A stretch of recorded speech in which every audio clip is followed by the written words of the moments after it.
அளித்த கொடை. அந்த மூலிகைகளை கொண்டு நம் நோய்களை எவ்வாறு தீர்க்கலாம் என்பதை பற்றி நமக்கு விளக்க வருகிறார் டாக்டர் கௌதமன் அவர்கள். நம் விடையிலே வா நிகழ்ச்சி அடுத்த பகுதியாக வரவிருப்பது பல்லாண்டு வாழ்ந்திட. அன்பான கலைஞர் தொலைக்காட்சி நேயர்களுக்கு என்னுடைய இனிமையான காலை வணக்கங்கள். இன்றைக்கி நம்ம பார்க்கக்கூடிய தாவரத்துடைய பெயர் குடஜப்பாலை அல்லது குடஜ மரம் அப்படின்னு சொல்லக்கூடிய ஒரு பெரு மர வகை தாவரம். பொதுவாக நம்ம தமிழகத்தில் ரொம்ப பரவலாக இருக்கக்கூடிய ஒரு தாவரம் சொல்லி இந்த குடஜப்பாலையை சொல்லலாம். ரொம்ப அழகான வெண்மை நிற பூக்கள், நீண்டு நெடிந்து இருக்கக்கூடிய காய்களை கொண்டு இருக்கக்கூடிய ஒரு தாவரம் இந்த குடஜப்பாலை. இந்த குடஜப்பாலையை பொறுத்தவரையிலும் பார்த்திங்கன்னா வயிற்றுப்போக்கு சம்பந்தப்பட்ட வியாதிகளுக்கு இயற்கை கொடுத்திருக்கின்ற ஒரு மிகச்சிறந்த அருமருந்துன்னு சொல்லுவோம். இதோடைய தாவரவியல் பெயரே பார்த்திங்கன்னா ஹோலோரெனா ஆன்டி டிசென்ட்ரிக்கான்னு சொல்லுவாங்க. அதாவது டிசென்ட்ரி அப்படின்னா அதிகமாக ஏற்படுகின்ற வயிற்றுப்போக்கு, அந்த வயிற்றுப்போக்கை நிறுத்துவதற்காக உபயோகப்படுத்துகின்ற ஒரு தாவரம் அப்படிங்கிறதுனால தான் இதற்கு ஆன்டி டிசென்ட்ரிக்கா அப்படிங்கிறது பெயர். பொதுவாக 2 வகையான வயிற்றுப்போக்கு சம்பந்தப்பட்ட பிரச்சனைகளை நம்ம இன்றைக்கி பார்க்குறோம். முதலாவது, தவறான உணவினால் வயிறு பாதிக்கப்பட்டு ஏற்படுகின்ற ஒரு வயிற்றுப்போக்கு சம்பந்தப்பட்ட நோய். இது அல்சரேட்டிவ் கொலைட்டிஸ்ன்னு சொல்லுகின்ற நோயாக இருக்கலாம், அல்லது நம்ம தமிழில் சீதபேதி அப்படின்னு சொல்லுகின்ற ஒரு நோயாக இருக்கும். இரண்டாவது, மனதின் காரணமாக ஏற்படுகின்ற வயிற்று தொந்தரவு, அதற்கு இரிட்டபிள் பவல் சிண்ட்ரோம் அப்படின்னு சொல்லுவாங்க, IBS அப்படின்னு சொல்லுவோம். இந்த 2 பிரச்சனைகளும் பார்த்திங்கன்னா மிக முக்கியமான குறி ஒன்று தான். ஒரு நாளைக்கு 10 முறையிலிருந்து 20 முறை வரை அடிக்கடி மலம் கழிக்க வேண்டிய ஒரு சூழல் ஏற்படும். இரண்டாவது, இந்த IBS நோயோ அல்லது அல்சரேட்டிவ் கொலைட்டிஸ்ன்னு சொல்லுகின்ற நோயோ மிக அதிகமாகும்போது வெறும் உள்ளே இருக்கக்கூடிய கொழுப்பு மியூக்கஸ் அப்படிங்கிறது மலமாக கழிக்க ஆரம்பிக்கும். மிக அதிகமான அளவு ஆரம்பிக்கும் போது சில நேரங்களில் ரத்தமே வெளியில் செல்ல ஆரம்பிக்கும். இந்த மாதிரி தொந்தரவு ஏற்படும் போது 1 லிட்டர் தண்ணீருக்கு 50 கிராம் அளவுக்கு இந்த குடஜப்பாலையுடைய மரப்பட்டையை எடுத்து நன்றாக கொதிக்க வைத்து அதை 1/2 லிட்டர் அளவுக்கு குறைக்க வேண்டும். குறைக்கப்பட்ட அந்த ஒரு கஷாயத்தை ஒரு 150 மில்லி காலை உணவுக்கு முன்பு, 150 மில்லி மதிய மற்றும் இரவு உணவுக்கு முன்பு அப்படின்னு சாப்பிடும்போது எவ்வளவு நாள்பட்ட வயிற்றுப்போக்கு சம்பந்தப்பட்ட பிரச்சனையாக இருந்தாலும் மறைந்து போகிறத நம்ம பார்க்க முடியும். குடஜத்துடைய இலைக்கு பார்த்திங்கன்னா இரத்த மூலத்தை கட்டுப்படுத்தக்கூடிய ஒரு சக்தி உண்டு. பொதுவாக குடஜ மரத்திலிருந்து எடுக்கக்கூடிய அந்த இலை பார்ப்பதற்கு பச்சை நிறமாக அடுக்கு இலைகளை கொண்டிருக்கக்கூடும். அந்த இலைகளை ஒரு 50 இலைகள் எடுத்து ஒரு 1 லிட்டர் தண்ணீரில் இட்டு நன்றாக கொதிக்க வைத்து அதை 1/2 லிட்டராக குறைத்து அதை காலை மதியம் இரவு 3 வேளை உணவுக்கு முன்பு சாப்பிடும்போது பார்த்திங்கன்னா எவ்வளவு நாள்பட்ட இரத்த மூலமாக இருந்தாலும், ஏன்னா இரத்த மூலம் ஏற்படும் போது பார்த்திங்கன்னா மலம் கழியும் போது வயிற்றிலிருந்து வெறும் மலத்துடன் கலந்து உதிரம் தினமும் 10 மில்லி 20 மில்லி கழிந்து போவது போல இருக்கும்.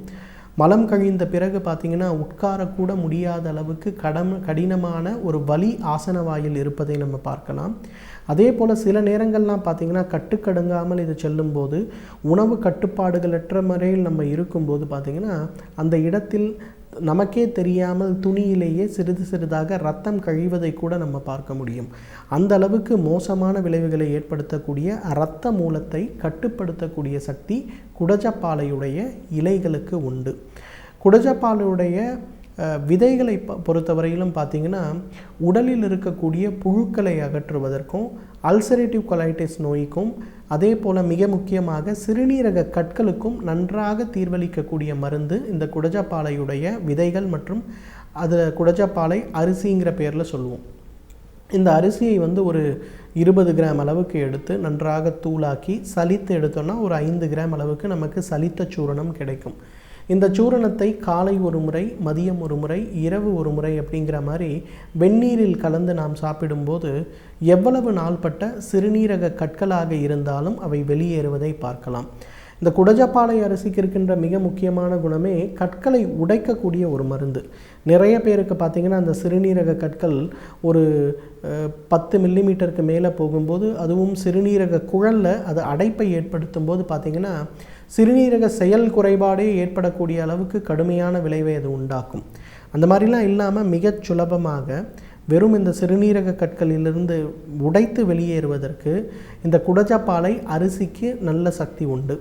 இரண்டாவது பார்த்திங்கன்னா இந்த குடஜ மரத்திலிருந்து எடுக்கக்கூடிய மரப்பட்டை இன்றைக்கு சோரியாசிஸ் நோய்க்கு ஒரு மிகச்சிறந்த தீர்வாக இருக்கிறது அப்படிங்கிறது ஆராய்ச்சி பூர்வமாக நிரூபிக்கப்பட்ட ஒரு விஷயமாக இருக்கிறது.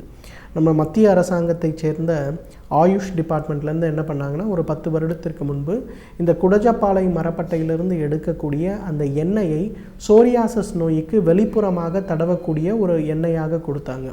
அந்த எண்ணெயை நன்றாக தடவி அரை மணி நேரம் ஊற வைத்து வெந்நீரில் குளிக்கின்ற ஒரு பழக்கத்தை வைத்து கொள்ளும்போது அந்த சோரியாசிஸ் நோயில் ஏற்படுகின்ற அந்த திட்டுக்கள் மறைவதை பார்க்க முடிந்தது. இரண்டாவது அதிமுக்கியமானது அதிகமாக உதிர்கின்ற செதில்களுடைய எண்ணிக்கை குறைய ஆரம்பித்ததை பார்த்தாங்க. சோரியாசிஸ் நோய் ஏற்படும் போது பார்த்திங்கன்னா அந்த பேஷண்ட் எங்கே உட்கார்ந்து எழுந்திருந்தாலும் ஒரு 50 கிராம் அளவுக்கு அந்த தோல் உதிர்ந்து கொண்டிருக்கிறதை நம்ம பார்க்கலாம். அந்த மாதிரிலாம் இல்லாமல் இந்த எண்ணெயை தேய்த்து குளிக்கும்போது தேவையற்று உதிர்கின்ற அந்த தோலுடைய அந்த வறட்டுத்தன்மை மறைந்து போகிறத நம்ம பார்க்க முடியும். அந்த அளவுக்கு அந்த மரப்பட்டைக்கு அந்த சக்தி உண்டு. இந்த குடஜப்பாலை மரத்திலிருந்து எடுக்கக்கூடிய வேர்பட்டை பார்த்திங்கன்னா காலரா நோய்க்கு ஒரு மிகச்சிறந்த மருந்தாக இருக்கிறது அப்படிங்கிறது ஆராய்ச்சி பூர்வமாக நிரூபிக்கப்பட்ட ஒன்றாக இருக்கிறது. அந்த காலத்திலலாம் பார்த்திங்கன்னா குழந்தைகளுக்கு வயிற்றுப்போக்கு ஏற்பட்டாலே உயிருக்கு ஆபத்து ஏற்படக்கூடிய ஒரு சூழல் உண்டு. ஒரு 50 வருடத்திற்கு முன்பு பார்த்திங்கன்னா வயிற்றுப்போக்கு ஏற்படுவதனால் மரணமடைபவர்களுடைய எண்ணிக்கை மிக மிக அதிகமாக இருந்தது. அந்த காலத்திலலாம் பார்த்திங்கன்னா வயிற்றுப்போக்கு ஏற்படுகிறது அப்படின்னு சொல்லி பக்கத்தில் இருக்கக்கூடிய ஒரு வைத்தியரிடம் செல்லும்போது அவர்கள் கொடுக்கக்கூடிய முதல் மருந்து என்னன்னு பார்த்திங்கன்னா இந்த குடகப்பாலையிலிருந்து எடுக்கக்கூடிய அந்த வேர்பட்டையுடைய சாம்பலாக இருக்கலாம் அல்லது அதோடைய சூரணமாக இருக்கும். சாம்பல் அப்படின்னு வரும்போது பார்த்திங்கன்னா ஒரு 500 மில்லிகிராம் அளவுக்கு தேனில் கலந்து 3 வேளை கொடுப்பாங்க. அதை கொடுக்கும்போது எவ்வளவு கடினமான வயிற்றுப்போக்காக இருந்தாலும் உடனே மோஷன் போகிறது கட்டி விடுவதை நம்ம பார்க்கலாம். அதே போல் குடஜப்பாலை பஞ்சாங்கம் சொல்லுவோம். இந்த மரத்துடைய வேர், அதோடைய மரப்பட்டை, அதோடைய இலைகள், அதோட பூ மற்றும் அதோட விதைகள், இந்த பஞ்சாங்கத்தை எரித்து எடுக்கக்கூடிய அந்த சாம்பல் பார்த்திங்கன்னா விந்துவை கட்டக்கூடிய ஒன்று அப்படின்னு சொல்லுவோம். பொதுவாக நிறைய பேருக்கு பார்த்திங்கன்னா ப்ரீமெச்சூர் எஜாக்குலேஷன் அப்படிங்கிற ஒரு பிரச்சனை இருக்கும். உடலுறவு ஆரம்பிக்கின்ற ஒரு எண்ணம் ஏற்பட்டாலோ ஆரம்பித்த உடனேயே பார்த்திங்கன்னா அவங்க உடலிலிருந்து வெளியேறுகின்ற விந்து வேகமாக வெளியேறிவிடும். அந்த மாதிரி இருப்பவர்களுக்கு குடஜப்பாலையிலிருந்து பஞ்சாங்கத்திலிருந்து எடுக்கக்கூடிய அந்த ஒரு சாம்பல் உபயோகப்படுத்தினாலே மிக வேகமாக அந்த ப்ரீமெச்சூர் எஜாக்குலேஷன் குணமாவதை நம்ம பார்க்கலாம். எனவே நேர்களே, குடஜப்பாலையை பொறுத்தவரையிலும் வயிறு சம்பந்தப்பட்ட 2 வேறு விதமான பிரச்சனைகள், ஐபிஎஸ்ன்னு சொல்லக்கூடிய இரிட்டபிள் பவுல் சிண்ட்ரோம், உதிரத்தோடு மலம் கழிக்கக்கூடிய அல்சரேட்டிவ் கொலைட்டிஸ், இந்த 2 பிரச்சனைக்கும் இயற்கை கொடுத்திருக்கின்ற மிகச்சிறந்த அருமருந்து. தகுந்த மருத்துவ ஆலோசனையின் பேரில் சரியான முறைப்படி இதை உபயோகப்படுத்தினோமேயானால் நம்மாலும் பல்லாண்டு காலம் ஆரோக்கியமாக வாழ்ந்திட முடியும். சமூகத்தில் நடக்கும் பிரச்சனைகளை கண்டு பயந்து ஒதுங்கி விடாமல் அதில் நம்முடைய பங்களிப்பை எவ்வாறு வழங்கலாம் என்பதை பற்றி நமக்கு விளக்க வருகிறார் மனுஷபுத்திரன் அவர்கள். நம் வீடியோலை வாணிகிச்சு அடுத்த பகுதியாக வரவிருப்பது தீதும் நன்றும்.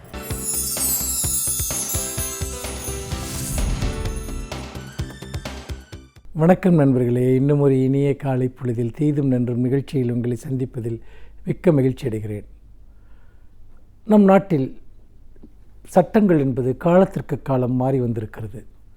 இன்னும் சொல்லப்போனால் ஒரு புதிய சமூகம் உருவாகிற போது, அந்த சமூகத்தினுடைய வரையறைகளும் தேவைகளும் உருவாகிற போது, அல்லது ஒரு புதிய ஒரு சமூகவியல் வாழ்வியல் நெறிகள் உருவாகிற போது அதற்கேற்ப சட்டங்களும் நெகிழ்ச்சி அடைகின்றன, மாறுகின்றன. இன்னும் சொல்லப்போனால் நவீன மனித உரிமை கோட்பாடுகள், ஆண் பெண் உறவுகள் சமத்துவம், சாதி ரீதியான சமத்துவம் அல்லது உழைப்பு ரீதியான சமத்துவம் என்று பல்வேறு விதமான சர்வதேச கோட்பாடுகள் உருவாகிற போது அதற்கேற்ப இந்திய சமூகத்திலும் புதிய சட்டங்கள் உருவாக்கப்பட்டிருக்கின்றன. இன்றைக்கு நடைமுறையில் இருக்கக்கூடிய சட்டங்கள் எதுவும் 50 ஆண்டுகளுக்கு முன்பு இருந்த சட்டங்கள் அல்ல. பல சட்டங்கள் என்பது காலத்திற்கேற்ப மாற்றியமைக்கப்பட்டிருக்கின்றன. புதிய வரையறைகள் வருகிற போது அதற்கேற்ற புதிய சட்டங்கள் வந்திருக்கின்றன. ஆனால் சில விஷயங்களில் இது எங்கள் பண்பாடு அல்லது ஒரு சட்டம் வந்தால் எங்கள் பண்பாடு குலைந்துவிடும் என்பது போன்ற சில வாதங்கள் முன்வைக்கப்படுகின்றன. ஆனால் உண்மையில் அதை அப்படி சில விஷயங்களுக்கு மட்டும் விதிவிலக்கு அளிக்க முடியுமா, அல்லது ஒரு சட்டம் வருவதனால் ஒரு பண்பாடு சீர்குலைந்து விடுமா என்பதெல்லாம் விவாதத்திற்குரிய ஒரு கேள்வி. இன்றைக்கு ஆண் பெண் சமத்துவம் பற்றி அல்லது பெண்ணினுடைய உரிமைகளை பற்றி மிகப்பெரிய அளவிற்கு விவாதங்கள் நடந்து வருகின்றன. குறிப்பாக ஒரு பெண்ணினுடைய சுய கௌரவம் என்பதும் சுயமரியாதை என்பதும் எந்த நிலையிலும் யாராலும் பறிக்கப்படக்கூடாது என்பது இன்றைக்கு சர்வதேச அளவில் ஏற்றுக்கொள்ளப்பட்ட ஒரு கோட்பாடு. அப்படி இருக்கிற போது ஒரு பெண்ணினுடைய விருப்பம் இல்லாமல் அவளுடைய பொருளாதாரத்தின் மீதோ அவளுடைய உடலின் மீதோ அவளுடைய மனதின் மீதோ யாரும் அதிகாரம் செலுத்தக்கூடாது என்பதுதான் இந்த புதிய ஒரு பெண்ணிய மனித உரிமை கோட்பாடுகளினுடைய ஒரு அடித்தளமாக இருக்கிறது. அப்படி இருக்கிற போது பெண்ணினுடைய ஒரு சுயமரியாதையை பாதுகாப்பது என்பது எல்லா நிலைகளிலும் பாதுகாக்கப்பட வேண்டும். யாருக்கும் அந்த ஒரு பெண்ணினுடைய சுயமரியாதையை மீறுவதற்கு அல்லது ஒரு பெண்ணினுடைய ஒரு அடிப்படையான உரிமைகளை மீறுவதற்கு, அவருடைய சுய விருப்பத்தை மீறுவதற்கு எவருக்கும் உரிமை கிடையாது என்பதுதான் இன்றைக்கு இருக்கக்கூடிய நடைமுறையில் இருக்கக்கூடிய பெரும்பாலான நாடுகளில் இருக்கக்கூடிய சட்டங்களாக இருக்கின்றன. அது இந்தியாவிற்கும் பொருந்தும். ஏனென்றால் நாம் சர்வதேச மனித உரிமை ஒப்பந்தங்களில் நாம் கையெழுத்திட்டிருக்கிறோம். அப்படி இருக்கிற போது சர்வதேச ரீதியாக ஏற்றுக்கொள்ளப்பட்டிருக்கக்கூடிய பல விஷயங்களை நாம் இந்தியாவிலும் கண்டிப்பாக நாம் அமுல்படுத்தித்தான் தீர வேண்டும்.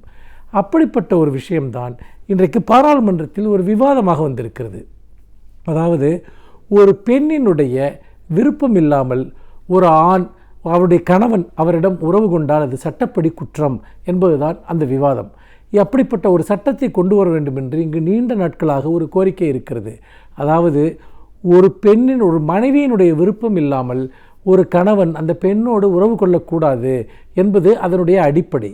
இந்த சட்ட திருத்தத்தை கொண்டு வர வேண்டும் என்று மறைந்த நீதிபதி வர்மா அவர்கள் தன்னுடைய அந்த வர்மா கமிஷன் அறிக்கையில் மிக தெளிவாக குறிப்பிட்டார்.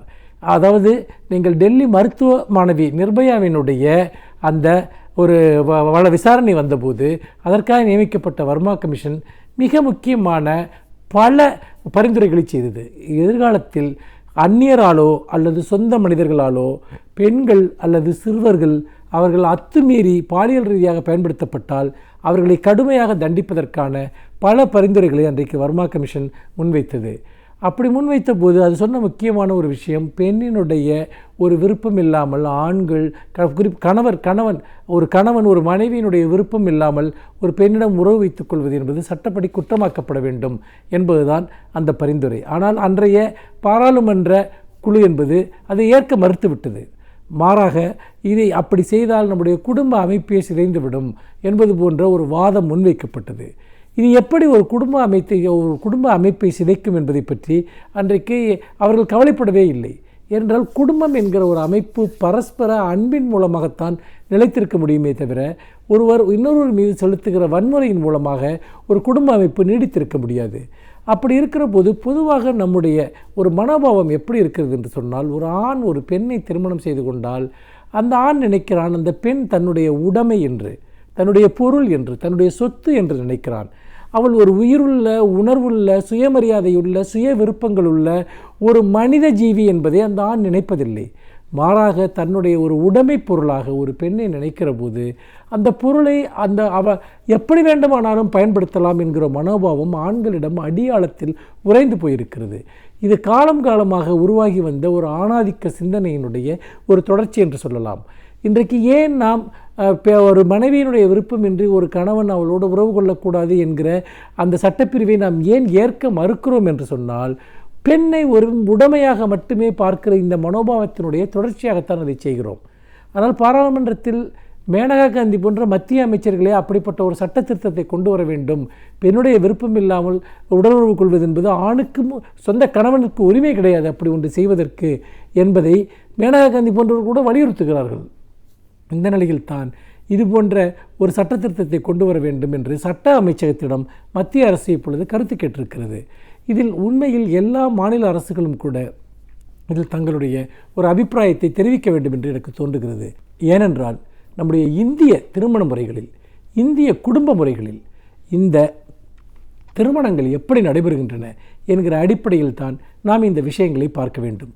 அதாவது பல சமயங்களில் சொந்த சாதிகளுக்குள்ளாக, சொந்த உறவுகளுக்குள்ளாக மணமக்களினுடைய எந்த விருப்பத்தை பற்றி கவலைப்படாமல், மனோரீதியாக அவர்களுக்கு இருக்கக்கூடிய எந்த பொருத்தத்தை பற்றியும் கவலைப்படாமல் வலுக்கட்டாயமாக பல திருமணங்கள் செய்யப்படுகின்றன அல்லது சம்மதமே கேட்காமல் செய்யப்படுகின்றன. ஆனால் திருமணம் என முடிந்த பிறகு திருமணத்திற்கு பின்னாலான வாழ்க்கையில் பல்வேறு விதமான சிக்கல்களும் முரண்பாடுகளும் ஏற்படுகின்றன. அப்படி ஏற்படுகிற போது ஒரு ஆண் எப்படி இருந்தாலுமே ஒரு பெண் அனுசரித்து போக வேண்டும். ஆணினுடைய அத்தனை விஷயங்களையும் ஒரு பெண் சகித்து கொள்ள வேண்டும் என்பதுதான் இன்றைக்கு இருக்கக்கூடிய ஒரு நிலையாக இருக்கிறது. பொதுவாக ஒரு கணவனுக்கு ஒரு மனைவியை அடிப்பதற்கு உரிமை கிடையாது. அது சட்டப்படி குற்றம் என்பது ஏற்கனவே இருக்கிறது. அதுபோன்ற ஒரு விஷயம்தான் ஒரு மனைவியினுடைய விருப்பமின்றி அவரை உறவிற்கு அழைப்பதும் ஆகும். அப்படி செய்வதன் மூலமாக அவர்கள் உண்மையில் அந்த பெண்ணை தன்னுடைய ஒரு ஸ்லேவ், ஒரு அடிமை என்று அவர்கள் நினைக்கக்கூடிய ஒரு இடம் ஒன்று இருக்கிறது. சட்டபூர்வமாக அந்த இடத்தை நாம் ரத்து செய்ய வேண்டும். அதாவது ஒரு ஆண் ஒரு பெண்ணை திருமணம் செய்து கொண்டால் கூட அது ஒரு சமத்துவமான உறவாக இருக்க வேண்டுமே ஒழிய அவளை ஒரு அடிமையாக நடத்துவதற்கான எந்த ஒரு உரிமையும் அந்த ஆணிற்கு கிடையாது என்பதை சட்டபூர்வமாக உத்தரவாதப்படுத்தப்பட வேண்டும். அப்படி செய்தால்தான் நாம் ஏற்கனவே உருவாக்கி இருக்கக்கூடிய பெண் உரிமைகள் தொடர்பான பல சட்டங்களுக்கு அர்த்தம் இருக்க முடியும். மாறாக இதுபோன்ற ஒரு அடிப்படையான விஷயங்களில் கூட நாம் இதை செய்ய மறுத்தால் அது வேறு பல தவறான விளைவுகளை ஏற்படுத்தும். இன்றைக்கு நான் இதை வேறொரு விஷயத்தோடு ஒப்பிட்டு சொல்ல விரும்புகிறேன். பொதுவாக வரதட்சணை கொடுமை தொடர்பாக நிறைய புகார்கள் பெண்களால் கொடுக்கப்படுகின்றன. என்றால் வரதட்சணை கேட்டு கொடுமை செய்வது சட்டப்படி குற்றம் என்ற ஒரு நிலை உருவாக்கப்பட்டிருக்கிறது. ஆனால் பல வழக்குகள் போலியான வழக்குகள் என்று சமீபத்தில் கண்டுபிடிக்கப்பட்டது. ஏன் பெண்கள் போலியான ஒரு வரதட்சணை கொடுமை வழக்குகளை கொடுக்கிறார்கள் என்றால் அவர்களுக்கு நடந்திருப்பது வேறு விதமான கொடுமைகள். பாலியல் ரீதியான துன்புறுத்தல்களை தங்களுடைய கணவர்கள் மூலமாகவே அனுபவிக்கிற பெண்கள் அதை சட்டபூர்வமாக எதிர்கொள்ள வழி இல்லாத போது இது போன்ற வேறு சட்டப்படி தண்டிக்கக்கூடிய பிரிவுகளில் அவர்கள் இது போன்ற வழக்குகளை பதிவு செய்கிறார்கள். இதையெல்லாம் களைய வேண்டும் என்று சொன்னால் நிச்சயமாக பாலுறவு என்பது அது முழுக்க முழுக்க ஒரு பெண்ணுடைய விருப்பத்தின் அடிப்படையில் இருக்க வேண்டும் என்கிற ஒரு சட்டபூர்வமான நிலை உருவாக்கப்பட வேண்டும் என்று சொல்லி மீண்டும் இன்னும் ஒரு புதிய சிந்தனையோடு உங்களை சந்திக்கிறேன். நன்றி, வணக்கம். பல்வேறு துறைகளை சார்ந்த பிரபலங்கள் அவர்களுடைய அனுபவங்களை நம்முடன் பகிர்ந்து கொள்ளும் போது அது நமக்கு சிறந்த தூண்டுகளாக அமைகின்றது. அந்த வகையில் இன்றைய சிறப்பு விருந்தினர் யார் என்பதை பற்றியும் அவர்கள் என்ன செய்திகளை நம்முடன் பகிர்ந்து கொள்ளப் போகிறார் என்பதையும் பார்க்கலாம். நம் விடையிலே வாணிகிச்சின் அடுத்த பகுதியாக வரவிருப்பது சிறப்பு விருந்தினர் பகுதி.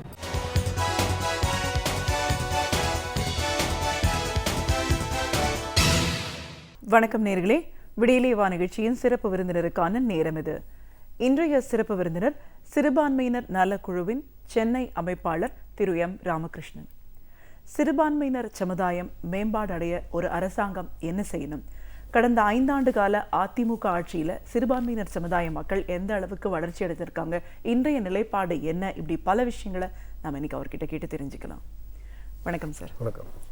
சிறுபான்மையினர் நலக்குழுவின் சென்னை அமைப்பாளர் அப்படிங்கிற முறையில் எங்கள் நிகழ்ச்சிக்கு நாங்கள் உங்களை முதல்ல வரவேற்கிறோம் சார். நன்றி. சிறுபான்மையினர் சமுதாயம் அப்படின்னு சொல்லும்போது அவங்களுடைய தேவைகள், ஒரு அரசாங்கத்தின் மூலமாக அவங்களுக்கான எதிர்பார்ப்புகள், கல்வியாக இருக்கட்டும், வேலைவாய்ப்பாக இருக்கட்டும், அவங்களுக்கான ஒரு மேம்பாடு அப்படின்னு பார்க்கும்போது அரசிடமிருந்து அவங்க எதிர்பார்ப்புகள் நிறைய இருக்குது. ஒவ்வொரு காலகட்டத்திலையும் என்ன மாதிரியான ஒரு நிலைப்பாடு அவங்களுக்கு கிடைச்சிருக்கு? இப்போ இந்த 5 ஆண்டுகளை பொறுத்த வரைக்கும் அதிமுக ஆட்சியில் சிறுபான்மையினர் அமைப்பு வந்து எவ்வளோ தூரம் வளர்ச்சி பாதையில் போயிருக்கு, அவங்களோட நிலைப்பாடு இன்னைக்கு உண்மையிலே என்னவா இருக்கு, என்ன மாதிரியான ஒரு மாற்றங்கள் அவங்களுக்கு தேவைப்படுது, இப்படி நிறைய விஷயங்களுக்கான பதில்களை உங்ககிட்ட இருந்து எதிர்பார்க்கிறோம் சார்.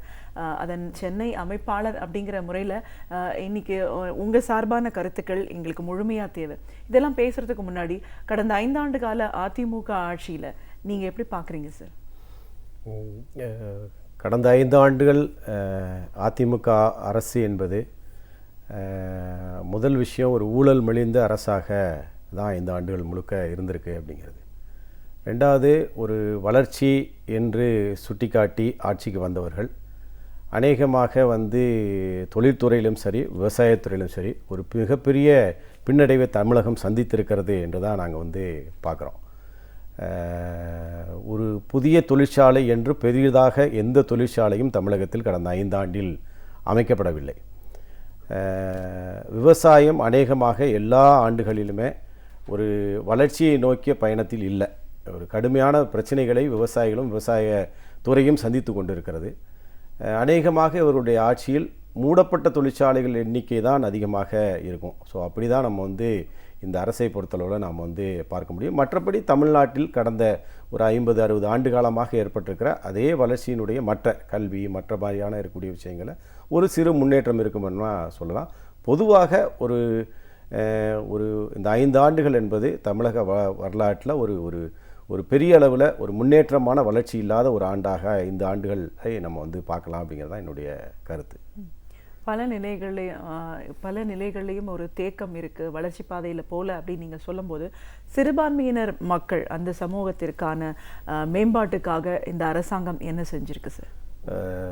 பொதுவாக நம்மை போன்றிருக்கிற ஒரு ஜனநாயக நாட்டில் ஒரு சம வாய்ப்பு என்பது அனைவருக்கும் கிடைக்க வேண்டும் என்பது தான் ஜனநாயகத்தினுடைய முக்கியமான அம்சம். பொதுவாக நம்ம அரசாங்கமும் சரி அல்லது ஆட்சியாளர்களும் சரி அல்லது பொதுவாக மக்கள் மத்தியில் என்ன இருக்குன்னா, ஜனநாயகம்னா தேர்தலில் வாக்களிப்பது, அதில் ஒரு சம உரிமை நமக்கு கிடைத்திருக்கிறது என்பதோடு நம்ம மக்கள் சிந்திப்பதை நிறுத்தி கொள்ளுகிற ஒரு போக்கு என்பது இருக்குது. நாங்கள் ஜனநாயகம் என்பதை அப்படி பார்க்கல. ஜனநாயகம் என்பது இந்த தேசத்தில் அனைவருக்கும் சமமான வாய்ப்பு என்பது எல்லா மட்டங்களிலும் கிடைக்கணும். அப்படி கிடைக்க வாய்ப்பில்லாதவர்கள் அல்லது கிடைக்க மறுக்கப்படுபவர்களுக்கு அந்த வாய்ப்பை உரிய முறையில் வழங்கக்கூடிய அந்த சமூக நீதியை நிலைநாட்டணும். அப்படி வர்ற போது இந்தியாவில் குறிப்பாக தாழ்த்தப்பட்ட மக்கள், பழங்குடியின மக்கள், சிறுபான்மை மக்கள், இந்த மக்களுடைய முன்னேற்றம் என்பது தொடர்ந்து நாம் ஒரு பெரிய அளவில் முன்னேற்றத்தை பார்க்கல. அதுக்கு இடஒதுக்கீடு அல்லது அவர்களுக்கான கல்வி, வேலைவாய்ப்பு, குடியிருப்பு, சுகாதாரம் போன்ற விஷயங்களில் அவங்களுக்கான ஒரு உரிய ஏற்பாடுகளை அரசு செய்து கொடுப்பது என்பது தான் ஒரு ஜனநாயகத்துடைய முக்கியமான அம்சமாக இருக்கும். கிட்டத்தட்ட 47 சுதந்திரம் கிடைச்சதுக்கு பிறகு இந்திய சுதந்திர போராட்டத்தில் இந்தியாவில் இருக்கக்கூடிய இந்துக்கள், முஸ்லீம்கள், சீக்கியர்கள் என்று யாரும் பிரிந்தெல்லாம் இல்லை. எல்லோருக்கும் ஒரே கோஷம் இருந்தது, இந்தியாவிற்கு சுதந்திரம் கிடைக்க வேண்டும் என்று. இந்தியாவுடைய சுதந்திரத்துக்கு தலைமை தாங்கிய பல நம்முடைய மதிப்புமிக்க தலைவர்களை பார்த்தோம்னா இதில் எல்லா சமூகத்தை சார்ந்தவர்களும் இருப்பாங்க. அதில் தாழ்த்தப்பட்டவர் இருப்பாங்க, பிற்படுத்தப்பட்டவர் இருப்பாங்க, சிறுபான்மையினர் இருப்பாங்க. ஸோ இப்படி இருக்கக்கூடிய ஒரு சமூக அமைப்பிலிருந்து கிடைத்த அந்த சுதந்திரத்தில் சிறுபான்மை மக்கள் தொடர்ந்து புறக்கணிக்கப்பட்டிருந்ததை நம்ம பார்த்தோம். எப்படி தாழ்த்தப்பட்ட மக்கள் இன்றைக்கு இன்றைய வரைக்கும் புறக்கணிக்கப்பட்டு வரக்கூடியது மட்டுமில்ல, ஒரு விளிம்பு நிலையில் தள்ளப்பட்ட மக்களாக இருக்கிறாங்களா, அப்படிப்பட்ட ஒரு நிலைமையில் தான் சிறுபான்மை மக்கள் இருக்கிறாங்க. ஸோ இந்த சூழ்நிலையில் தான் சிறுபான்மை மக்களுடைய மேம்பாட்டுக்காக அவருடைய வாழ்நிலை சம்பந்தமாக ஆய்வு செய்வதற்காக ஒரு குழு என்பது அமைக்கப்பட்டது. நீதியரசர் சச்சார் தலைமையில் அமைக்கப்பட்ட அந்த குழு இந்தியாவில் சிறுபான்மை மக்களை பற்றி ஒரு பெரிய ஒரு விரிவான அளவிலான ஒரு ஆய்வை செய்து சிறுபான்மை மக்களுக்கு கல்வியில், வேலைவாய்ப்பில், குடியிருப்பில், அவங்களுடைய தொழில் துவங்குவதற்கான வாய்ப்பு போன்ற அம்சங்களை என்னவெல்லாம் செய்ய வேண்டும் அப்படின்னு ஒரு முக்கியமான சார் சொல்லக்கூடிய வார்த்தை என்னென்னா, ஒரு இன்க்ளூசிவான ஏற்பாடு வேணும். அப்படின்னா ஒரு இந்தியாவில் இருக்கக்கூடிய ஒட்டுமொத்த சமூகத்தில் இஸ்லாமியர்களும் ஒன்று என்ற ஒரு பார்வையோடு அந்த விஷயத்தில் கவனம் செலுத்த வேண்டும் என்று சச்சார்களுடைய அறிக்கை முன் வச்சிருக்கு. அது மேலே எடுக்க வேண்டிய நடவடிக்கை சம்பந்தமாக நீதியரசர் ரங்கநாத் மிஸ்ரா தலைமையில் ஒரு குழு அமைக்கப்பட்ட அந்த குழு எந்தெந்த பகுதிகளில் என்னென்ன விஷயங்களை செய்ய வேண்டும் இது ஆய்வு செய்தது. அந்த ஆய்வின் மீது என்ன நடவடிக்கை எடுக்க வேண்டும் என்ற ஒரு ஆக்ஷன் டேக்கன் ரிப்போர்ட்டை ரங்கநாத் மிஸ்ரா கமிஷன் என்பது கொடுத்தது. இந்த இரண்டையும் நாம் பார்க்கிற போது இந்தியாவில் சிறுபான்மை மக்கள் ரொம்பவும் ஒரு கீழ் நிலையில் அல்லது பின்தங்கிய நிலையில் வைத்திருந்திருக்கிறோம் இவ்வளவு காலம் என்பதை நாம் பார்க்க வேண்டும் என்று நான் நினைக்கிறேன்.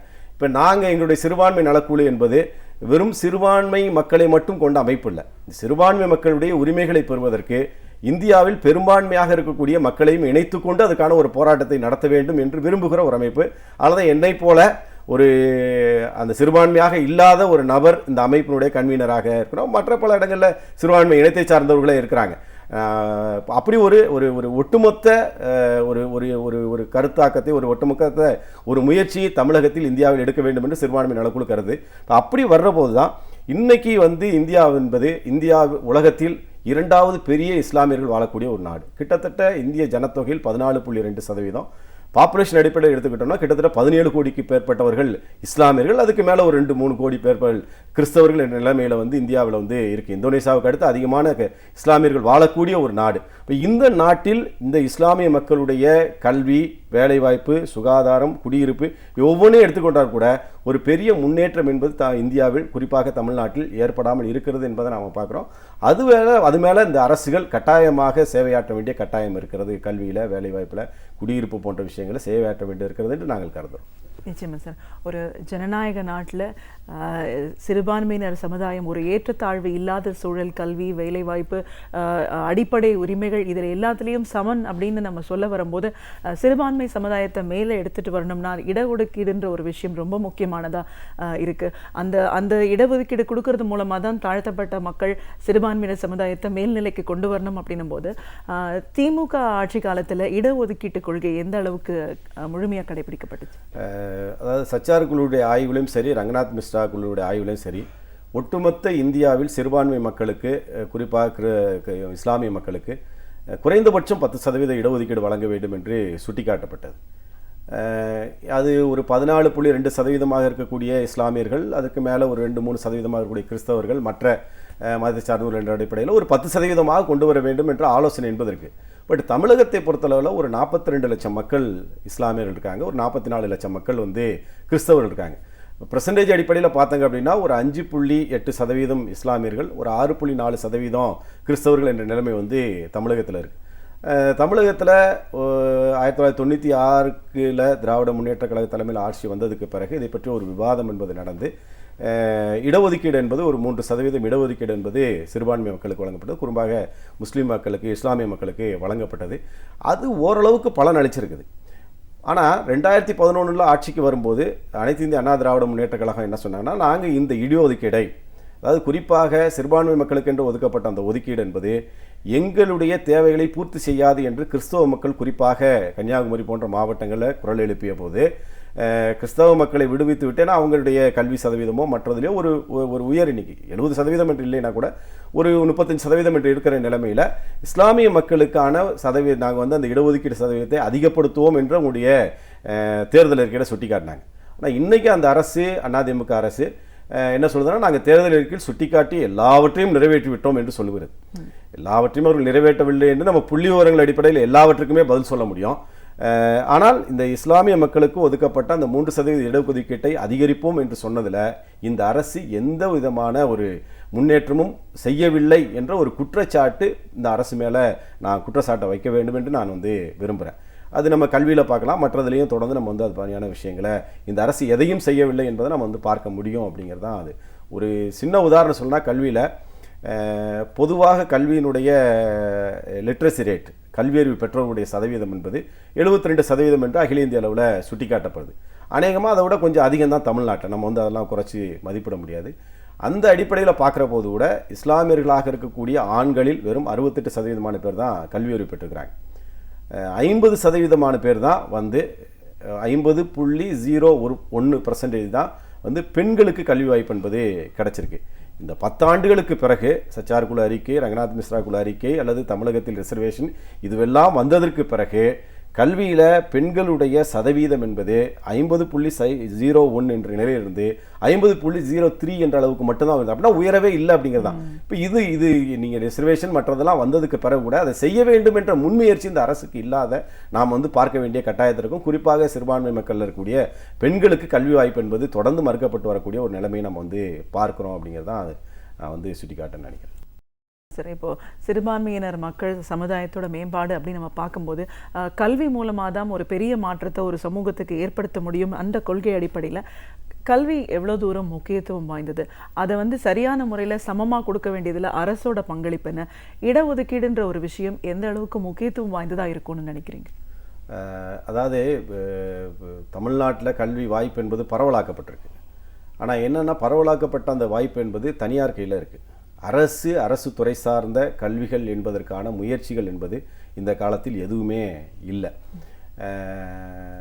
இல்லை என்பதை விட எனக்கு சில குற்றச்சாட்டுகள் இந்த அரசு மேலே இருக்குது.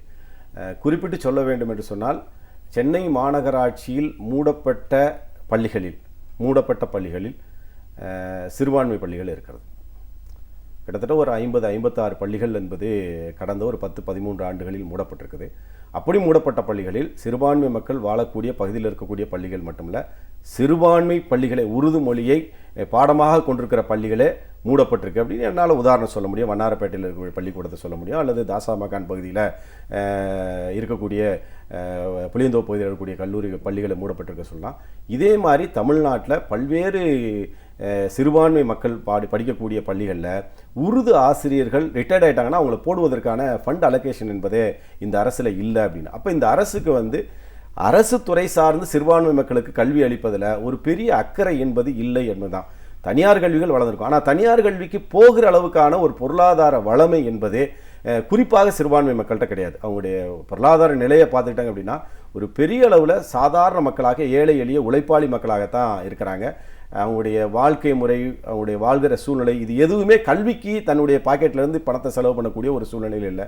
இப்போ அரசு கல்விக்கு ஆன ஒதுக்கீடுகளை, சிறுபான்மை மக்கள் கல்வி பெற வேண்டும் என்ற ஒதுக்கீடுகளை அதிகப்படுத்தாத சூழ்நிலையில் இன்றைக்கி அதனுடைய பர்சன்டேஜ் என்பது அதான். நம்ம வந்து இன்றைக்கி லிட்ரேசி ரேட் 72 ஆவரேஜாக இருந்தால் கூட 68 தான் வந்து சிறுபான்மை மக்கள்கிட்ட இருக்குது. நீங்கள் பள்ளியில் ஆரம்ப பள்ளியில் சேரக்கூடிய சிறுபான்மை மக்களுடைய சதவீதம் என்பது வெறும் 92% தான்.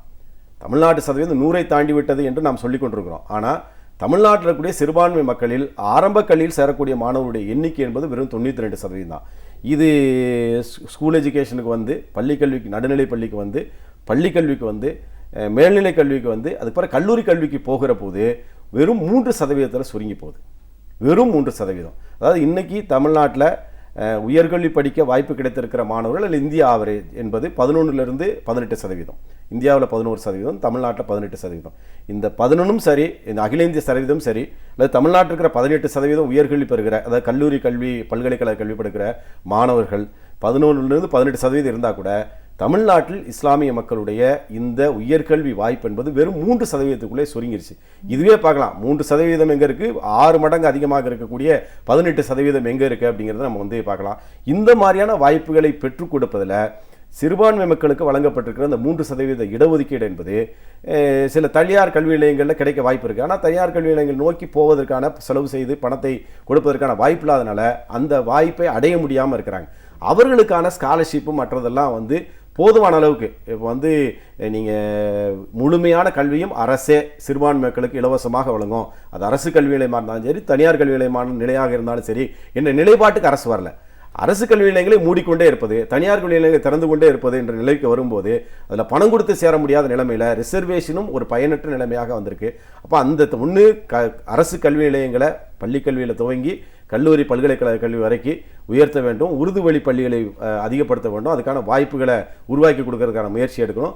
தனியார் கல்வி நிலையங்கள் தான் இருக்குது, அங்கே தான் போய் சேர வேண்டிய கட்டாயம் இருக்கிறது. ஒரு மருத்துவக் கல்லூரி இருக்குது அல்லது ஒரு இன்ஜினியரிங் காலேஜ் இருக்குன்னா அங்கே படிக்கக்கூடிய அந்த மாணவர்களுக்கான முழு கல்வி செலவையும் அரசு ஏற்றுக்கொண்டால் மட்டும்தான் இதில் ஒரு பெரிய முன்னேற்றத்தை அடைய முடியும். அதை நோக்கி இந்த அரசு போக வேண்டிய கட்டாயம் என்பது நமக்கு முன்னாடி இருக்குன்னு நாங்கள் வந்து அதில் கருதுனோம். கல்வி பொதுவாக கல்வியை பொறுத்தளவில் சிறுபான்மை மக்கள் விஷயத்தில் அடிப்படையாக இருக்கக்கூடிய விஷயமே கல்வி தான் அப்படின்னும் போது அதிலேயே இடஒதுக்கீடு இருந்தால் கூட அதோட முழு பலனை அனுபவிக்க முடியாத ஒரு சூழல் இருக்குது அப்படின்னு நம்ம பார்க்கும்போது, வேலை வாய்ப்புலையும் அவங்களோட வாழ்வாதாரத்தோட மேம்பாடு அப்படின்னு பார்க்கும்போது ஒரு அரசாங்கம் இன்னைக்கு என்ன செஞ்சுட்டு இருக்குது? அதாவது நீங்கள் தமிழ்நாட்டில் கிட்டத்தட்ட 6% இஸ்லாமிய மக்கள் இருக்காங்க, ஒரு 7% வரைக்கும் கிறிஸ்தவ மக்கள் இருக்கிறாங்க. ஆனால் அந்த இஸ்லாமிய மக்களில் வேலைவாய்ப்பு, அரசு வேலைவாய்ப்பில் நீங்கள் சதவீத அடிப்படையில் பார்த்தா கூட 6% இருக்கணும். அரசு வேலைவாய்ப்பில் எல்லா மட்டங்களையும் நீங்கள் சாதாரண கிளாஸ் 4ல் ஆரம்பித்து ஐஏஎஸ் அதிகாரி விளக்கி இருக்கிறதுல சராசரியாக 3% தான் இஸ்லாமிய மக்களுக்கான வேலைவாய்ப்பு என்பது வழங்கப்பட்டிருக்கு. அரசு நடத்துகிற பொதுத்துறை நிறுவனங்களில் வெறும் 2.5% தான். அது மத்திய அரசு துறையாக இருக்கலாம், அது மாநில அரசு. இதெல்லாம் வந்து கட்டாயமாக இது போன்று இருக்கக்கூடிய விளிம்பு நிலை மக்களை சேர்ப்பதற்கான ஒரு சட்ட ரீதியான ஒரு பாதுகாப்பு இருக்கக்கூடிய இடம். அந்த இடத்திலேயே அரசு துறையில் வெறும் 3%, அரசினுடைய பொதுத்துறை, அது போக்குவரத்தாக இருக்கலாம் அல்லது மற்ற துறைகளாக இருக்கலாம், மின்சாரமாக இருக்கலாம் அல்லது என்ஆர்சி போன்ற துறைகளாக இருக்கலாம், பிஹெச்எல் போன்ற நிறுவனங்கள் இருக்கலாம். இங்கெல்லாம் கூட ஒட்டுமொத்தமாக சிறுபான்மை மக்கள் வெறும் 2.5% தான் இருக்குது. இதில் கூட எலைட்டாக படித்து வரக்கூடியவருடைய நிலை தான் அதிகமாக இருக்குது. சாதாரண உழைப்பாளிகளாக யாரும் இல்லை. இங்கே ஒரு பெரிய உதாரணத்துக்கு போக வேண்டியதில்லை. என்கிட்ட ஒரு புள்ளிவிவரம் இருக்குது. தமிழ்நாட்டில் காவல்துறையில் போலீஸ்காரர்களாக வெறும் 1%க்கும் குறைவாகத்தான் இஸ்லாமியர்கள் இருக்காங்க, 0.9%. ஆனால் தமிழ்நாட்டு சிறைச்சாலையில் 9% இஸ்லாமியர்கள் அடைக்கப்பட்டிருக்காங்க, விசாரணையின்றி அடைக்கப்பட்டிருக்காங்க.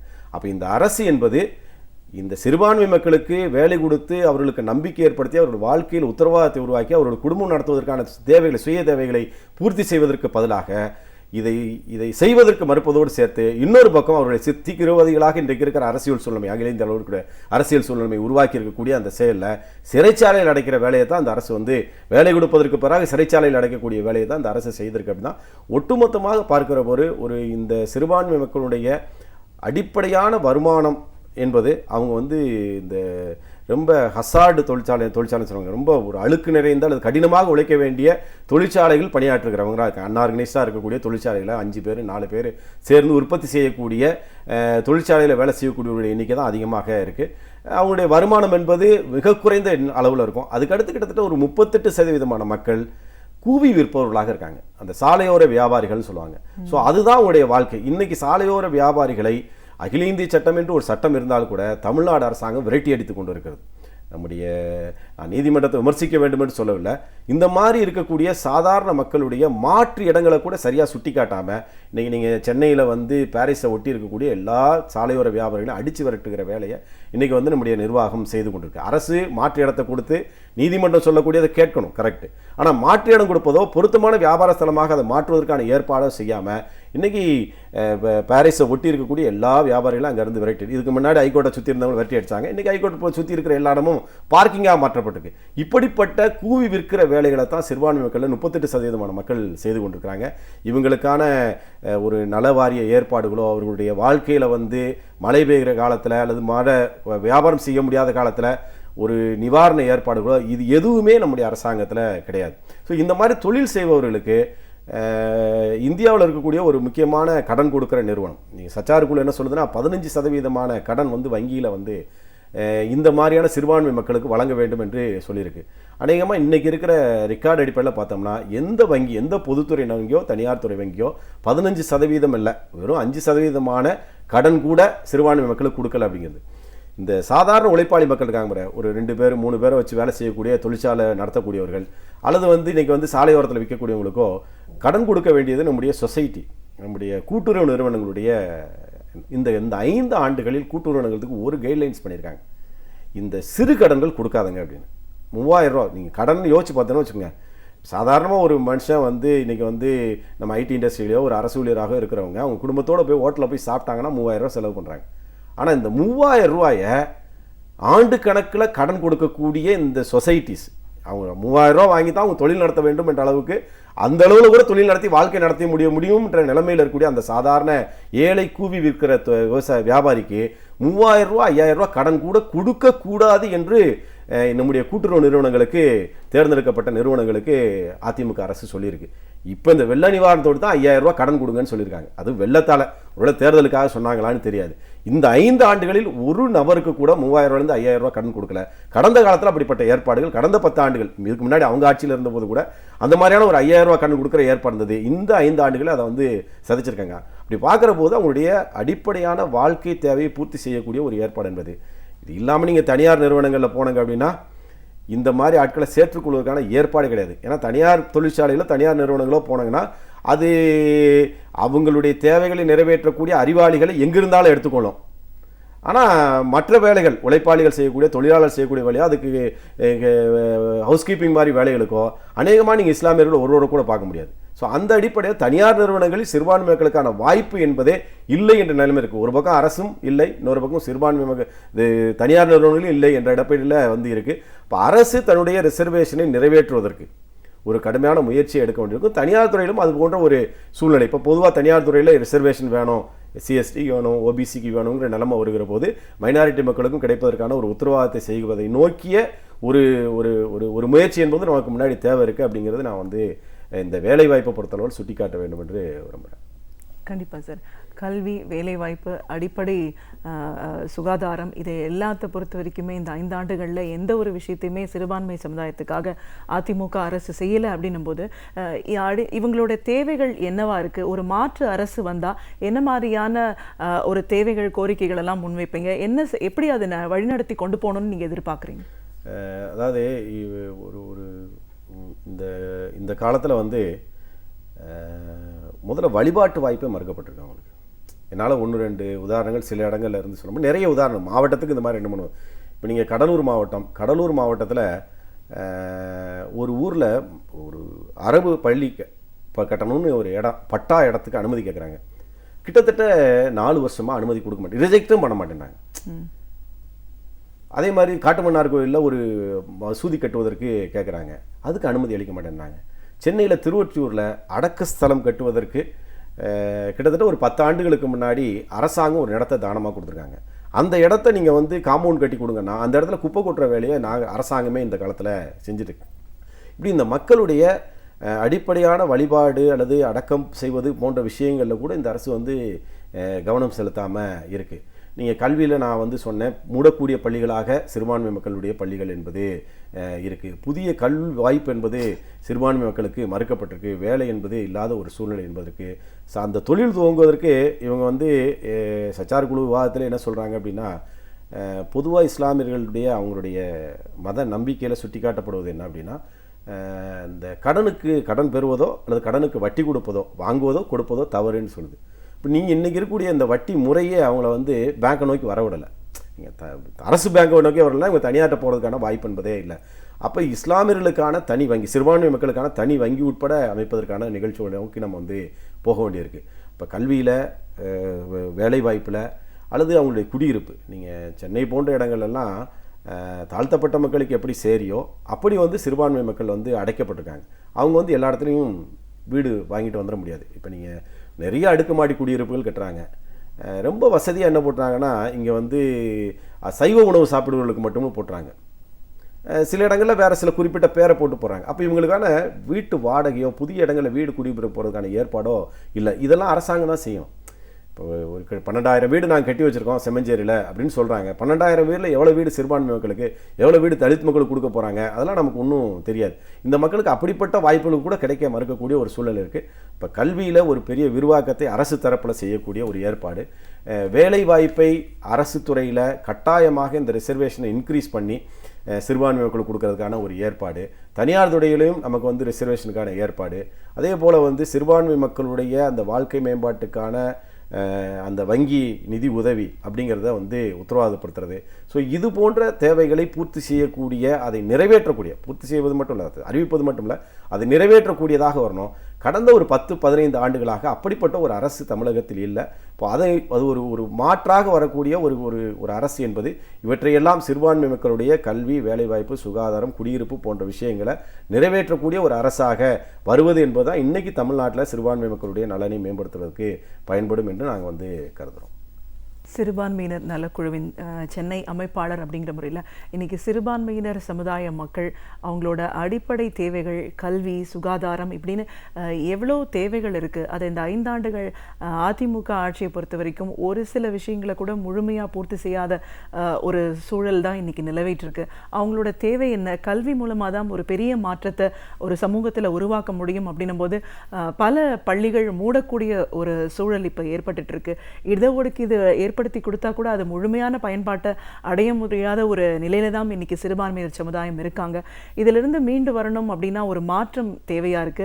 அந்த மாற்று அரசு என்ன மாதிரியான விஷயங்கள்ல கவனம் செலுத்தி செயல்படணும் அப்படின்னு உங்களோட கருத்துக்கள் அனைத்தையும் எங்களோட நீங்க முழுமையா பகிர்ந்ததுக்கு நன்றி. நன்றி. நம் செவிகளால் கேட்டு அறிந்திராத பல அரிய தகவல்களை நம் சிந்தனைக்கு உரமூட்ட வருகிறார் பேராசிரியர் சுபவீரபாண்டியன் அவர்கள். நம் விடியலை நிகழ்ச்சியின் அடுத்த பகுதியாக வரவிருப்பது ஒன்றே சொல் நன்றே சொல்.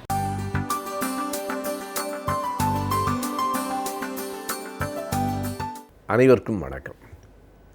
கடிதங்கள் என்று ஒரு சின்ன தொகுப்பு வெளிவந்திருக்கிறது.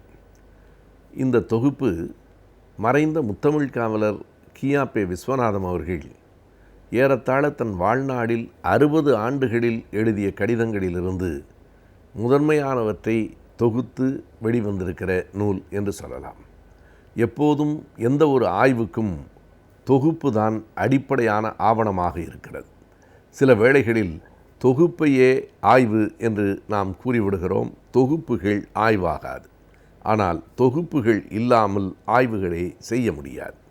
எனவே ஒரு பெரிய ஆய்வுக்கு உதவியாக இருக்கக்கூடிய அளவில் இந்த கடிதங்கள் என்னும் அந்த சிறு நூல் தொகுக்கப்பட்டிருக்கிறது. கியாபே அவர்களினுடைய கடிதங்களை மணவை இளங்கோ அவர்கள் தொகுத்து நூலாக ஆக்கியிருக்கிறார். மணவை இளங்கோ தொடர்ந்து முத்தமிழ் காவலரினுடைய படைப்புகளை பல நேரங்களில் தொகுத்தும் அது பற்றி கருத்துக்களை சேர்த்தும் நூலாக தொடர்ந்து கொண்டு வருகிறவர். அப்படி வந்திருக்கிற நூல்களிலே ஒன்றுதான் இந்த கடிதங்கள் என்பவை. இதனை சென்னை கோடம்பாக்கத்தில் இருக்கிற அருள்வேந்தர் பதிப்பகம் வெளியிட்டிருக்கிறது. எப்போதிருந்து அந்த கடிதங்கள் தொடங்குகின்றன என்றால் 1916ஆவது ஆண்டு முத்தமிழ் காவலர் அவர்கள் ஆனந்த போதினி என்னும் இதழில் எழுதிய இந்து நண்பர்களுக்கு ஒரு எச்சரிக்கை என்கிற அந்த கடிதத்திலிருந்து 1973 ஆண்டு பாவேந்தர் குயில் என்னும் இதழில் அவர் எழுதிய மேடை பேச்சு என்னும் கடிதம் வரையில் பல்வேறு கடிதங்கள் அந்த நூலுள் தொகுக்கப்பட்டிருக்கின்றன. எனவே 1915 ஏறத்தாழ 60 ஆண்டுகளில் அவர் எழுதியிருக்கிற கடிதங்களை தொடர்ந்து படிக்கிற போது முத்தமிழ் காவலருக்குள்ளே ஏற்பட்டிருக்கிற சில பரிணாம வளர்ச்சிகளையும் நம்மால் பார்க்க முடிகிறது. அதனையும் தொகுப்பாசிரியர் முன்னுரையிலே குறிப்பிட்டிருக்கிறார். தொடக்கத்தில் ஏறத்தாழ 1915 27-28 வரையில் முழுக்க இந்து மத சார்பாளராக அவர் இருந்திருக்கிறார் என்பதை அவருடைய கடிதங்கள் காட்டுகின்றன. பிற்காலத்தில் அவருக்குள் சில மாற்றங்கள், புதிய முன்னேற்றங்கள் ஏற்பட்டிருக்கின்றன என்பதை பின்னால் வருகிற கடிதங்களிலிருந்து நாம் அறிய முடிகிறது. ஒரு கடிதத்தை குறிப்பாக நாம் இந்த பகுதியில் பார்க்கலாம். 1941 ஆண்டு எழுதப்பட்ட கடிதம் அது. செந்தமிழ் செல்வி என்று ஓர் அருமையான இலக்கிய மாத இதழ் வெளிவந்து கொண்டிருந்தது. அந்த இதழை சைவ சித்தாந்த நூற்பதிப்பு கழகத்தினர் வெளிக்கொண்டு வந்து கொண்டிருந்தார்கள். அந்த செந்தமிழ் செல்வியில் விவாதங்கள், மொழி இலக்கியம் பற்றிய உரையாடல்கள் எல்லாம் நிகழ்ந்திருக்கின்றன. தமிழ் தாத்தா என்று அழைக்கப்படுகிற உவேசா அவர்கள் ஒரு கட்டுரையை அந்த செந்தமிழ் செல்வியில் 41 ஆண்டு எழுதியிருக்கிறார். அதற்கான மறுப்பாகத்தான் கியாப்பே அவர்கள் தன் கடிதத்தை எழுதியிருக்கிறார். அந்த கடிதம் இந்த தொகுப்பில் இடம்பெற்றிருக்கிறது. முதலில் உவேசா அவர்கள் என்ன எழுதியிருக்கிறார் என்று நாம் அறிந்து கொண்டால்தான் அதற்கான மறுப்பை கியாப்பே அவர்கள் எப்படி வெளியிட்டிருக்கிறார் என்பது நமக்கு புரியும். உவேசா அவர்களைப் போல தமிழுக்கு தொண்டு செய்தவர்கள் இருக்க முடியாது. தமிழ் மீது மிகுந்த பற்றுடையவர், தமிழ் அறிவுடையவர் என்பதை எல்லோரும் அறிவோம். ஆனால் அவருக்குள்ளேயும் கூட சில வர்ணாசிரம எண்ணங்கள் படிந்து கிடந்திருக்கின்றன. அதன் விளைவாக அவர் அந்த கட்டுரையை எழுதுகிற போது என்ன எழுதுகிறார் என்றால், தமிழுக்கு சில மரபுகள் உண்டு. மொழி நடையில் யாரிடம் எந்த சொல்லை பயன்படுத்த வேண்டும் என்பதில் கவனமாக இருக்க வேண்டும். ஒரு வேலை ஆடை பார்த்து சோறு தின்றாயா என்று கேட்கலாம். ஆனால் அதே கேள்வியை ஒரு படித்த கனவானிடம் கேட்கக்கூடாது. அந்த கேள்வியில் இலக்கண பிழை ஏதுமில்லை. அந்த கேள்வி எது என்றும் புரிகிறது. ஆனாலும் அப்படி கேட்கக்கூடாது. ஒரு வேலைக்காரனை பார்த்து சோறு தின்றாயா என்று கேட்பதைப் போல கணவானிடம் கேட்காமல் கணவானை பார்த்தால் போஜனம் ஆயிற்றா என்று கேட்க வேண்டும். அதுதான் தமிழ் மரபு. துறவிகளை பார்த்தால் பிக்ஷை ஆயிற்றா என்று கேட்க வேண்டும் என்று அவர் வகைப்படுத்துகிறார். இதை கண்டு வெகுண்டு கோபப்பட்டு முத்தமிழ் காவலர் கியாப்பே அவர்கள் தமிழை நன்கு அறிந்த உவேசா அவர்களா இப்படி எழுதுவது, அவருக்கு தெரியாத தமிழ் சொற்களா அல்லது அவருக்கு தெரியாத தமிழ் மரபா, இவற்றையெல்லாம் தமிழ் சொற்கள் என்கிறார். இதுதான் தமிழ் மரபு என்கிறார். இது எப்படி நம்முடைய மரபுக்கு எதிரான ஒன்றை அவர் வெளிப்படுத்துவது நியாயம் என்றுதான் தன்னுடைய கட்டுரையிலே விடையை நம்முடைய முத்தமிழ் காவலர் அவர்கள் எழுதியிருக்கிறார். கியாப்பே அவர்கள் தன்னுடைய கடிதத்தில் என்ன சொல்கிறார் என்றால், சோறு தின்றாயா என்று ஒருவனிடம் கேட்கலாம், இன்னொருவனிடம் கேட்கக்கூடாது என்பதென்ன நியாயம்? கேள்வி ஒன்றுதான் என்றால் எல்லோரிடத்திலும் அப்படி கேட்டிருக்க வேண்டும். அதிலும் கூட சோறு தின்றாயா என்பதில் இலக்கண பிழை ஏதுமில்லை என்கிறார் உவேசா அவர்கள். முத்தமிழ் காவலர் சொல்கிறார், இதிலே இலக்கண பிழையும் இருக்கிறது. சோறு உண்டாயா என்று தான் கேட்க வேண்டுமே தவிர சோறு தின்றாயா என்று கேட்கக்கூடாது. காரணம், உண்ணுகிற முறையில் 4 விதமான வகைகளை சொற்களை தமிழ் கொண்டிருக்கிறது. உண்ணல், தின்றல், நக்கல், பருகல் என்று அந்த 4 வகை பிரிக்கப்பட்டிருக்கிறது. சோறு உண்ணப்படுவது, சின்ன சின்ன கொறிக்கிற பொருள்கள் தின்னப்படுவது, தேன் நக்குதலுக்கு உரியது, நீர் பருகுதலுக்கு உரியது. எனவே சோறு உண்டாயா என்று கேட்டிருக்க வேண்டுமே தவிர சோறு தின்றாயா என்று கேட்டதே பிழை. ஆனால் அதையும் தாண்டி கனவான்களை பார்த்தால் போஜனம் ஆயிற்றா என்றும் துறவிகளை பார்த்தால் பிக்ஷை ஆயிற்றா என்றும் கேட்பது எந்த விதத்திலும் போஜனம் என்பதும் பிக்ஷை என்பதும் தமிழ் சொற்கள் இல்லை என்பது உவேசா அவர்களுக்கு தெரியும். இது தமிழ் மரபும் இல்லை. ஆனால் ஒரு சமஸ்கிருத சொற்களை, வடமொழி மரபை நம்மீது திணித்து இதுதான் தமிழ் சொல், இதுதான் தமிழ் மரபு என்று அவர் சொல்லியிருப்பதற்காக அவர் அடுத்த இதழில் வெளிப்படையாக வருத்தம் தெரிவித்து கொள்ள வேண்டும் என்கிற அளவுக்கு கடுமையாக கியாப்பே அவர்கள் தன் கடிதத்தில் எழுதியிருக்கிறார். அதனையும் தாண்டி கியாபே அவர்கள் உவேசாவினுடைய அந்த கட்டுரையில் இருக்கிற மொத்த சொற்களையும் எண்ணி மொத்தம் 1400 சொற்கள் அந்த கட்டுரையில் இடம்பெற்றிருக்கின்றன. அவற்றுள் 54 சொற்கள் சமஸ்கிருத சொற்கள், 54 சொற்கள் வேறு வேறு இடங்களில் திரும்ப திரும்ப வருவதால் மொத்தம் 156 இடங்களில் அந்த சொற்கள் வருகின்றன. 1400 சொற்களில் 156 சமஸ்கிருதமாக இருப்பதில் எந்த நியாயமும் இல்லை என்று இவ்வளவு விரிவாக எழுத்தெண்ணி படிப்பது என்பார்களே, அதுபோல சொல் எண்ணி கியாபே அவர்கள் படித்திருக்கிறார்கள். தன் கருத்தை அந்த கடிதத்தின் மூலமாக வெளிப்படுத்தியும் இருக்கிறார்கள். பிறகு அத்தோடு நின்றுவிடாமல் அவர் பயன்படுத்தி இருக்கிற அந்த 54 சமஸ்கிருத சொற்களுக்குமான தமிழ் சொற்கள் எவை என்கிற பட்டியலையும் அவர் கொடுத்திருக்கிறார். மகோமகபாத்தியாய என்கிற சொல்லை தமிழ் தாத்தா கையாண்டிருக்கிறார். அந்த இடத்தில் பெரும் பேராசிரியர் என்னும் தமிழ் சொல்லை கையாண்டிருக்கிறார். நிவேதனம் என்கிற சொல்லை எழுதுகிறார். நிவேதனம் என்றால் தமிழில் படையல் என்று பொருள். சங்கீத கச்சேரி என்கிறார், அதற்கு இன்னிசை அரங்கம் என்று எழுதியிருக்கலாம். இப்படி 54 சொற்களையும் வரிசைப்படுத்தி அந்த 54 சொற்களுக்கான தமிழ் சொற்களையும் கியாபே அவர்கள் அதில் தந்திருக்கிறார். எனவே ஒரு மொழி சார்ந்த விவாதமாக படித்த பெருமக்கள் இருவரிடையே ஒரு மொழி பற்றிய பார்வை எப்படி இருந்திருக்கிறது என்பதை காட்டுகிற அந்த கடிதம் அந்த தொகுப்பிலே இடம்பெற்றிருக்கிறது. இப்படி பல்வேறு கடிதங்கள் அவை தேர்ந்தெடுக்கப்பட்டு ஒரு ஆண்டில் நூற்றுக்கணக்கான கடிதங்களை கியாபே அவர்கள் எழுதியிருப்பார்கள் என்று நாம் அறிவோம். ஆனால் தேர்ந்தெடுத்து அங்கொன்றும் இங்கொன்றுமாக பல கடிதங்களை அந்த நூலில் தொகுத்திருக்கிறார்.